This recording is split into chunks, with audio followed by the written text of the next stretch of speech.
Rijeke su kao vrijeme, kao ljudi i život ljudski. Negdje izviru i teku, protječu svojim koritima, spajaju ih i razdvajaju obale, čuvaju ih i mijenjaju. I čovjek je rijeka, ali rijeke nisu ljudi. Mi tražimo rijeke, one nas ne trebaju. I nikada nećete dva put ući u istu vodu neke rijeke. Snatrio je negdje nad vodama Heraklit, otac naše analitičke misli, i zaključio: Panta rei, sve teče. Kupa je jedna od najljepših hrvatskih rijeka. Sva je rijeka hrvatska i najduža je takva naša rijeka, premda su joj ime nadjenuli stari Iliri, Kolapijani, pa ga prenijeli s vremenima sve do današnjih Rimljani. Od izvorišta dubokog jezerca, plavog oka skrivenog u stijenama gorskog masiva Risnjaka, do njena utoka teče zemljom Hrvatskom. Teče uz granicu i po granici.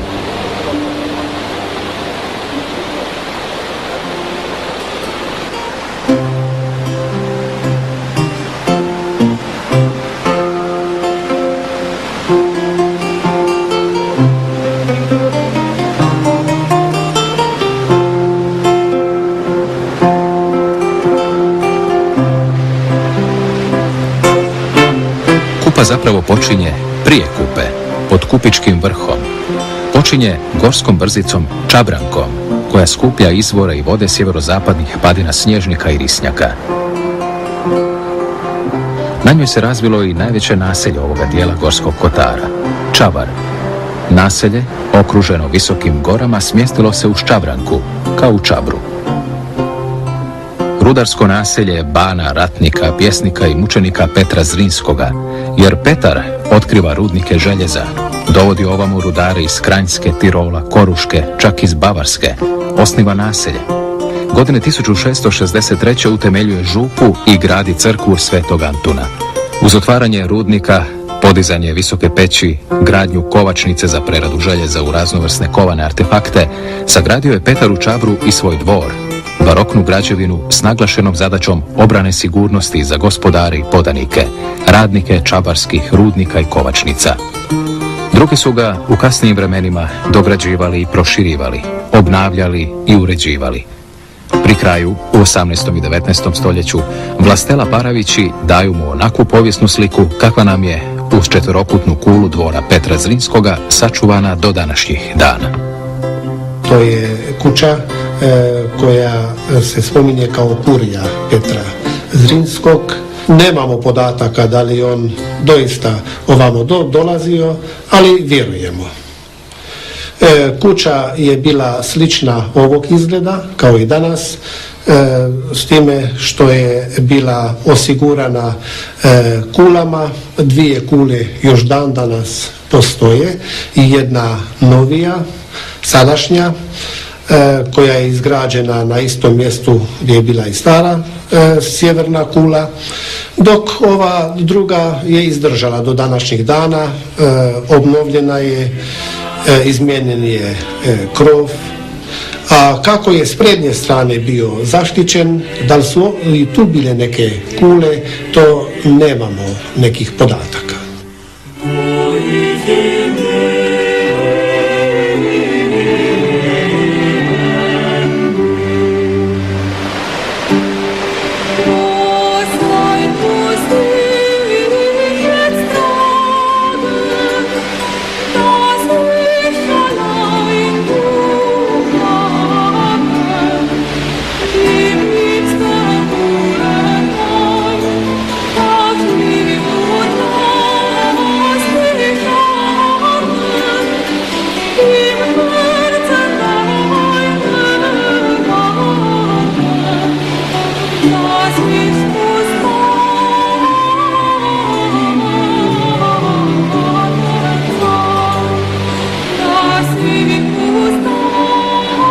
Kupa se sastaje s Čabrankom kod Osilnice i teče dalje dubokim gorskim kanjonom ispod Suhora i Kuželjskih stijena.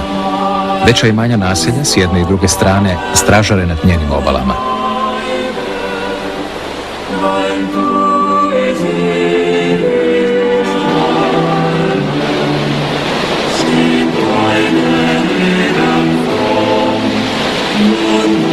Našetavši se ispod kuželjskih stijena i gustoga laza, Kupa se malo primirila, proširila i pružila mogućnost lakšega prolaza s jedne na drugu stranu.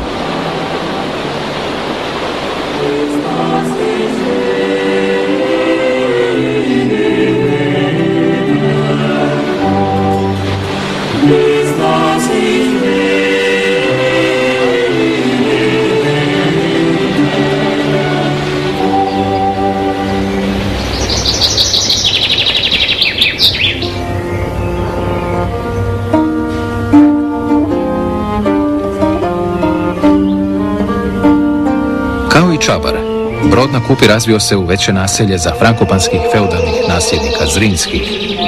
U 16. stoljeću, oko 1651. godine, Petar Zrinski nadograđuje kamenom stari frankopanski dvor četverokutne osnove, do visine gotovo 3 kata. Tako je stari dijelom drveni dvor postao čvrstim, zidanim kaštelom s puškarnicama i otvorima za obranu vatrenim oružjem.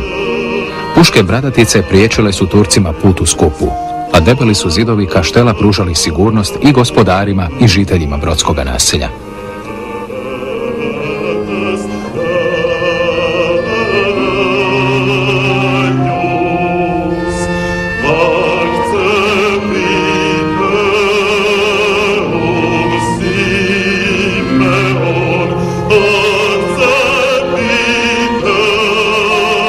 Crkvu Svete Magdalene dao je graditi Petar Zrinski, neposredno prije izbijanja Zrinsko-frankopanske pobune 1670. godine. Ta jednobrodna crkva, izvana poligonalno, a iznutra polukružno izvedenog svetišta, već je 1732. bila proširena, kako je to posvjedočeno i zapisanom godinom u nadvratniku. Tada dobiva i zvonik pred zapadnim pročeljem. Građena u duhu i vremenu baroka, kasnijim je obnovama izgubila izvorni povijesni izgled iz zrinskih vremena. Još su tu oko crkve i posljednji ostaci negdašnjih obrambenih zidina, koje su u polukrug zatvarale prostor okolo Kupe. Turci su prodirali punih 7 stoljeća na ovo područje. I naročito oko 15. 16. stoljeća oni bi izvršili taj prodor sve gore do Turki, zato se Turki zovu Turki, i opljačkali bi, odnijeli sve sa sobom i tim brzim pokretima, tim brzim pljačkama uvijek bi stradao tko drugi nego narod Kupske doline. Da bi se od toga obranio, zato postoji taj dvorac ovdje, a signal su dobivali jer je uvijek provala bila preko Ravne Gore, dole Srpske, Moravica, tu. Da bi se obranili, oni su morali imati neke straže, neke čuvare. Pa bi u brod Moravicama imali sloge, šiblja, slame i tako dalje. Kad bi tu se prevaljivali, oni bi to zapalili u brodu Kupi, vidio bi se taj plamen, to je bio znak za uzbunu, za bježanje ove prekrasne šume, koje su onda bile prašume. I tamo bi se narod skrivao, Turci bi dalje haračili, tako i tako.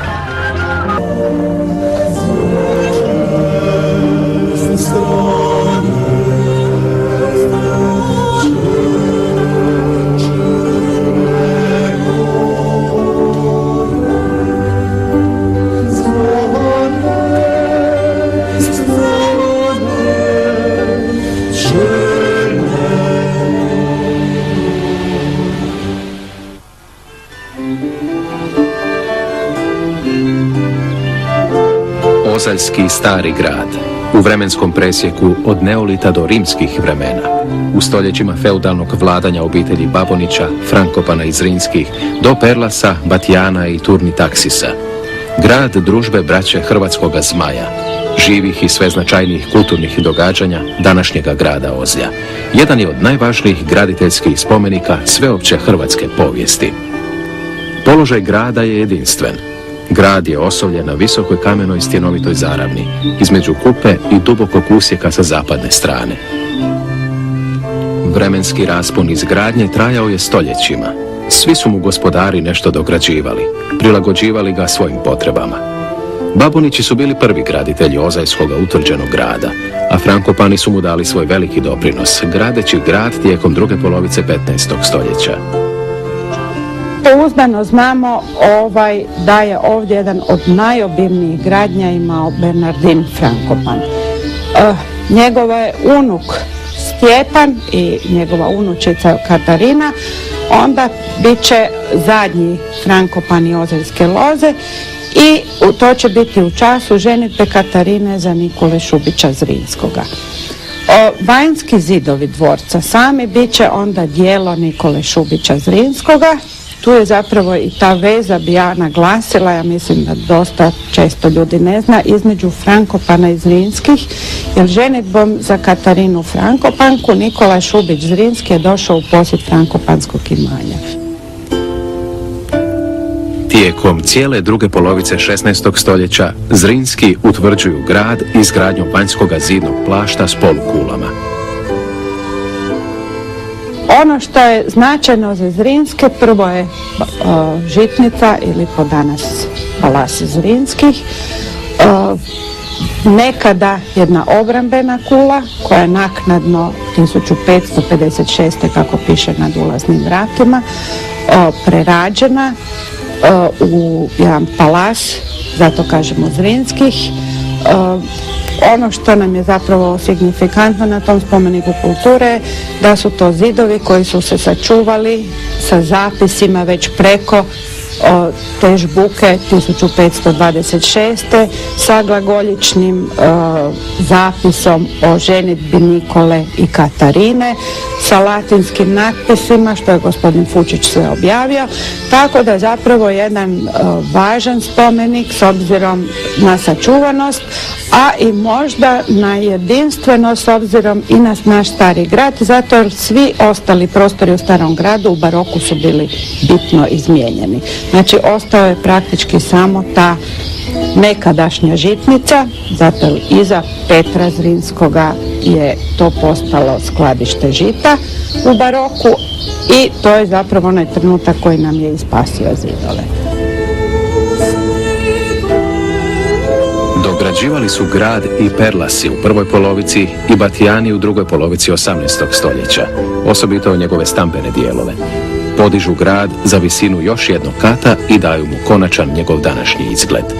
Posljednji gospodari, Turni Daksis, ruše pregradno krilo na sjevernoj strani koje su bili podigli Batijani i tu, na tom je mjestu, sada u kamenoj stijeni, uzidana ploča s grbom Frankopana. Suvremena nastojanja istraživača, arheologa i povjesničara, restauratora i konzervatora usmjerena su obnovi i čuvanju ovog velikog spomenika hrvatskoga starog graditeljstva i hrvatske feudalne i državne povijesti.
Stari grad Dugovac je nastao na jednoj predhistorijskoj poziciji. Naime, dolinom Kupe su oduvijek tekle i prolazile važne komunikacije, pa je već u prapovijesnom razdoblju, negdje oko 1000. godine, nastalo naselje i na ovom mjestu. a u Ilirskom razdoblju nešto kasnije, oko 700. do 500. godine prije Krista, je podignut ovdje jedan umjetni humak koji je štitio ulaz u samo prapovijesno naselje. Kasnije, u srednjem vijeku, taj humak, znači zatečenu situaciju, koriste naši preci. To je bio čest slučaj da u srednjem vijeku ljudi koriste prapovijesne pozicije, odnosno bolje rečeno iskorištavaju već postojeću infrastrukturu.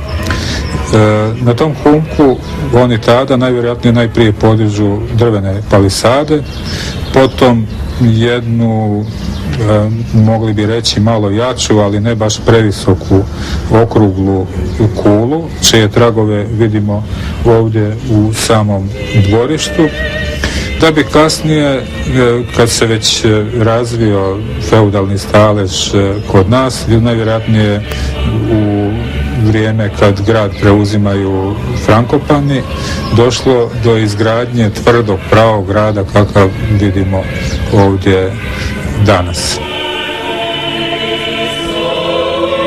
Tlocrt, gradnja i današnji izgled Dubovačkog grada podsjećaju nas na renesansne kaštele.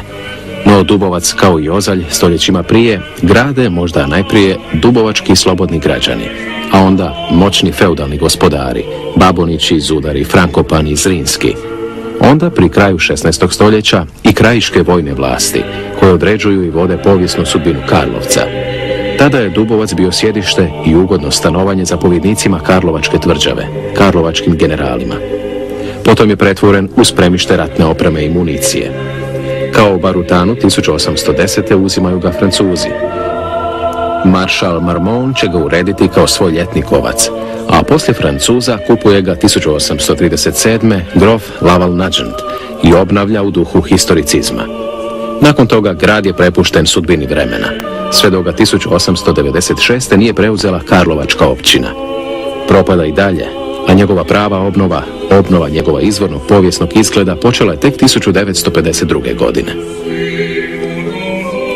Stari Dubovački grad pretače svoju spomeničku povijesnost u suvremene tokove mlađega grada, Karlovca, a Kupa teče dalje, ispod i kroz Dubovačko predgrađe, kroz Karlovac, putuje Pokupskom ravnicom prema svojem kraju.